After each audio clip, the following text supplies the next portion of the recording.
మన దగ్గర ఆడోళ్ళని చిన్న పిల్లల్ని చేసిన వాళ్ళకి ఆ చట్టాలలో ఉన్న లోపాలని పట్టుకొని మంచిగా బెయిల్ తీసుకొని బయటకు వచ్చి మంచిగా తిరుగుతున్నారు. కానీ వేరే దేశాలలో మాత్రము అసలు సంసారం చేసుకునేటందుకు కూడా పనికి రాకుండా చేస్తున్నారు అట్లాంటి మొగోళ్ళను. ఈ చట్టం ఆల్రెడీ యుఎస్ లో కొన్ని స్టేట్స్ ఉంది, రష్యాలో ఉంది, పోలాండ్ లో ఉంది, రీసెంట్ గా కజకిస్తాన్ లో కూడా ఈ రూల్ ని తీసుకొచ్చిండ్రు. Italy prime minister Georgia Melanie కూడా ఇదే ప్రపోజల్ పెట్టిర్రు అనమాట. ఇలాంటి ఒక చట్టం తీసుకురావాలి, అట్లయితేనే రేపులు తగ్గుతాయి అని చెప్పి. సో ఈ ప్రాసెస్ ఏంటి అంటే కెమికల్ కాన్సన్ట్రేషన్ అనేది హార్మోనల్ ఇంజెక్షన్ అనమాట. అంటే ఇట్లా రేపులు చేసిన వాళ్ళు ఎవరైతున్నారో వీళ్ళకి ఇది నెలకోసారి ఇస్తా ఉంటారు అనమాట. ఎప్పుడు దాకా అని అంటే ఎప్పుడు దాకా అయితే ఆ ఫీలింగ్ మొత్తం తగ్గిపోయి ఆఖరికి సంసారానికి కూడా పనికి రాకుండా అవుతారో అప్పటి వరకు అట్లా ఇస్తా పోతుంటారంట. ఎప్పుడైనా ఇలాంటి కఠినమైన చట్టాలు తీసుకొస్తే ప్రజాస్వామ్య దేశాలలో మాత్రమే ప్రాబ్లమ్స్ ఉట్టుకొస్తాయి. ఇప్పుడు ఇటలీలో కూడా అదే లొల్లు అవుతుంది. ఇది మానవ హక్కుల ఉల్లంఘన అని చెప్పేసి మస్తు లొల్లులు అవుతున్నాయంట. అయినా కానీ ఈ ప్రపోజల్ ని ముందుకు తీసుకుపోవాల్సిందే. కావాలంటే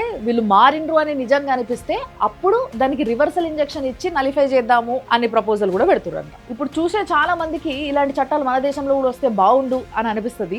కానీ ఏం చేస్తాం, మన దేశంలో అట్లాంటివి రావు. అట్లాంటి పనులు చేసిన వాళ్ళకి బెయిల్ వస్తూనే ఉంటాయి, వాళ్ళు వచ్చి బయట తిరుగుతూనే ఉంటారు. ఇంకా కొంతమంది అయితే అసలు బయట మళ్ళా రేపులు చేసే వాళ్ళు కూడా ఉన్నారు. ఏదేమైనా ఇలాంటి కఠినమైన చట్టాలని మన వాళ్ళు మాత్రం అంత ఈజీగా రానియరు.